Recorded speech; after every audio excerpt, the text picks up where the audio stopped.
Don't smile. This was the stern instruction given to me by the humorless passport photo guy at Walgreens about a week ago as I was posing for a passport photo.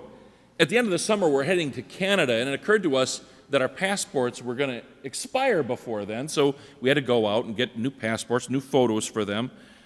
So there we were, waiting in line for the passport photo guy at Walgreens. Don't smile and take off your glasses, he said.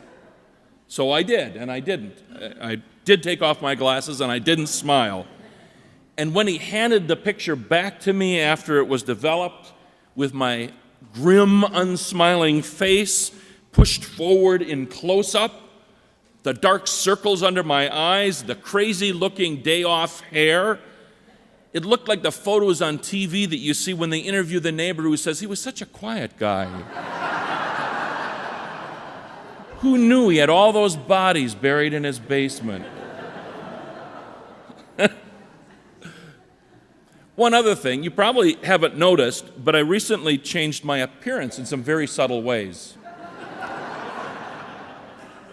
All for the theater, by the way. And it occurred to me, with my passport photo showing no glasses, a clean-shaven face, and bottle brown dye job, each of which will change between now and our end of August trip, it occurred to me I probably need to start considering what a Canadian cavity search is like, because I think that may be in store. So, passport photos. I wonder if the passport photo guy went to the same school of photography as the folks at the DMV. How many of you are holding in your purses or your pockets this morning a photo of yourself that you absolutely hate? Yeah, many of us. In the same category for me are the family Christmas photo people at Sears or Walmart, or the folks who travel from church to church taking pictures for the church photo directory. Every time that we've sat for one of those as a family, the photo guy has said to me something like, "Dad, you're going to have to stand right behind the little woman."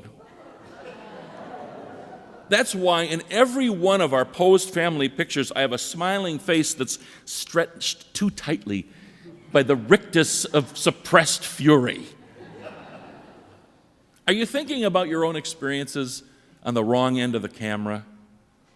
A smile that's more like a wince, a hug that looks more like a wrestling hold, or some beautiful vista behind a turgid wave of the arm that clearly seems to be saying, "Go away, Mr. Photographer, and leave me alone." You know the truth about all of this, of course. All this blaming the photographer stuff is really beside the point. It's not really about the photographer, is it? It's about us. Think about it. We're so uncomfortable with somebody else capturing an unguarded image of us that the predominant form of photography nowadays is the selfie. We want to shape the image. We want to determine how we look, how we are perceived, what face we will show to others. We're not interested in allowing people to see our real faces. For now, we see in a mirror dimly. When it comes to the mirror, I don't want to see that either, by the way. I don't think I'm alone in this. One of the things about getting older is that I simply can't believe what I see in the mirror. It doesn't match the image of myself in my mind's eye or in my memory.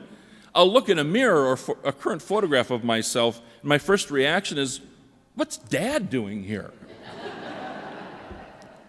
My mom's hair turned white in her 40s, and she spent the next 3 decades as a bottle brown brunette. So over the last couple of weeks, I've been looking into the mirror and going, "Mom?" For now, we see in a mirror dimly, but then face to face. This isn't just an idle metaphor that the Apostle Paul uses in our reading this morning, this mirror image. In biblical times, the city of Corinth had an important local industry that was known for its ways of polishing metal and stone so that it could serve as a mirror. For now we see in a mirror dimly, or as it is sometimes translated, in a mirror darkly.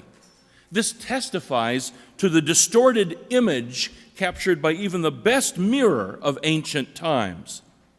And staring back at them out of those old mirrors, their images of those old Corinthians probably filled them with the same mixture of shame, disappointment, and even horror as our modern-day passport or driver's license photos. Who is that? That can't be me. I don't look like that. So we should give ancient mirror manufacturers and modern bad photographers a break, because the issue really isn't them, it's us. We can't deal with our own face. We hide it. We airbrush it. We carefully select just certain images of it that we will share with one another. I wonder if that's why Facebook has become so popular. Our own Facebook page is this carefully prepared image we project to the outside world. It's a kind of picture postcard from our lives with all the depth of information that's usually included on a postcard. Having a great time in wherever. Wish you were here. This is the face that we show the world, only an image of who we really are. Our virtual communication is not meant to be that for us, and I don't mean to attack Facebook for that. The best virtual communication facilitates face-to-face interaction, empowers it. Here are the best posts. Need a walk with a friend. Want to meet at Bubbles? Anybody else heading to the Wooden Nickel tonight? Thinking about a movie. Who's up for the Avengers? These are great Facebook posts, great texts to read, because we can respond to them with our actual presence, with a face-to-face encounter. But, of course, dodging real interaction is not just a function of social media. We can do it in person just as well, if not better. How many of us, in conversation with somebody else, stuff down the impulse to share our feelings because we're afraid of looking weak or foolish or pathetic? How can we have a heart-to-heart with somebody who keeps their heart hidden? Or how many of us keep our opinions and experiences to ourselves for fear of evoking conflict with the person we're with or the people we're around? I remember a mentor lambasting the church for not being honest enough about their internal disagreements. We got to stop avoiding conflict, he said. Some of the people I'm closest to are people I went nose to nose with. If we limit our social interactions to postcard depth, if we only offer one another a carefully constructed image of ourselves, then the possibility of real relationship is defeated. How can anyone else see our face, really see our face, until we have faces? In 1956, C.S. Lewis wrote a retelling of the ancient Greek myth of Cupid and Psyche, a myth where the goddess Venus is so jealous of the mortal Psyche's beauty that she orders her son, Cupid, to make Psyche fall in love with a monster. Instead, Cupid falls in love with her himself. Lewis, in his retelling, introduces us to Psyche's sister, Orual. Orual is angry with the gods for entrancing and blessing her beautiful sister, while cursing Orual herself with what she considered to be ugliness. Lewis called his mythic retelling, "Till We Have Faces." At the end of the fable, Orual removes the veil, the mask she's been wearing throughout, because finally she has realized that her inner beauty, which has been there all along, is truly a gift from the gods. And she says this: "I saw well why the gods do not speak to us openly, nor let us answer. How can they meet us face to face till we have faces? How can they meet us face to face until we have faces? You familiar with the name Anthony Bourdain? Yeah. If you weren't before, you probably are now after the news of the last few days. His death was reported. He was a chef for many years, then became a noted food and travel writer with shows on the Food Network, the Travel Channel, and CNN. What a great gig, traveling around the world and eating your way through all these exotic cultures. How many of you would like to do that? Yeah. And when you take a look at a picture of him with his ruggedly handsome face and his 61-year-old impossibly toned body, the guy ate whatever he wanted and never seemed to put on weight. How many of us would like to do that? So we get the news on Friday that Anthony Bourdain died by suicide. We don't really know how much more than that, nor do we have the right to know, to be honest. Our thoughts should be with his daughter in her grief and loss, but clearly the image I had in my mind of Anthony Bourdain, his life and lifestyle, was foolishly shallow. The smiling, thin, and handsome face I envied, if not false, at least provided a very incomplete, dim reflection of who he really was. In a recent interview while discussing his own shifting moods, Bourdain said, "I feel kind of like a freak, and I feel very isolated. I communicate for a living, but I'm terrible at communicating with people I care about." I certainly had an image of this man, of who he was, but was that his true face? And was he able even to show his true face to those he was closest to? How about you? Are you able to show your true face? Your complete self? The one deeper than a Facebook post, more revealing than a selfie? Are you able to show that face to others? And how can we come face to face until we have faces? There were some significant times in my life when I didn't see eye to eye with my father. It was a particular blessing in his last few years when we got to know one another, I thought, completely. His eyesight was failing and his hearing was bad, so whenever I or one of the kids would come to visit, we would draw up a chair right in front of him so we were sitting literally knee to knee.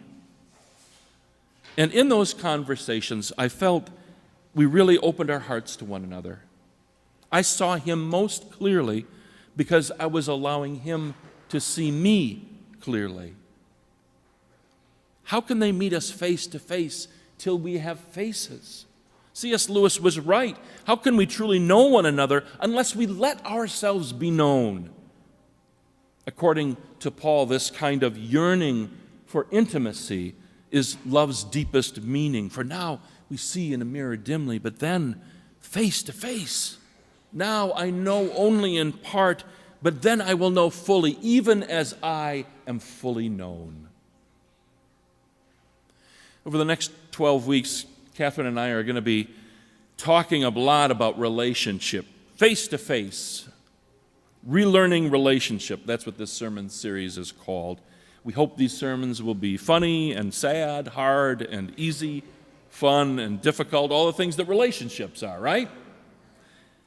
And you know why we're talking about this so much, because of the suspicion that we all have that honest, face-to-face relationship is getting to be more and more difficult in this time and place. We're also talking about it because we believe that the best way we can work towards strengthening relationship is by practicing relationship, talking it out, mulling it over, mixing it up, passing it on. And because we believe the best way we can change the culture of this time and place is by strengthening relationships. So, the most important moments of these sermons will occur not in this sanctuary, as the preachers preach, but in the places where the disciples practice. In the narthex over coffee, at work with a colleague, across the back fence with a neighbor, out for a walk with a friend, over the dinner table with your family, across the pillow with your partner. This is something to be lived out eye to eye, nose to nose, heart to heart, knee to knee, face to face. Of course, the most important dialogue partner in our lives and relationships is God. Ultimately, that's who C.S. Lewis was writing about, the one from whom nothing can be hid, and yet from whom we hide so much. In approaching God, we seem to put on our Sunday best or our most defensive front. We presume to be fully confident in our faith, or we protect ourselves in clouds of skepticism. We share our joy but not our anger but not our flickering hope, our contentment but not our fear but not our yearning to risk our lives for something more. We cannot come face to face with God until we show God our true face. How can we see face to face with God till we have faces? Until we allow God to see who we truly are, what we truly think, how we truly feel, what we truly want. Only then can we come knee to knee, heart to heart, nose to nose, eye to eye with God. For now, we see in a mirror dimly, but then we shall see face to face. Amen.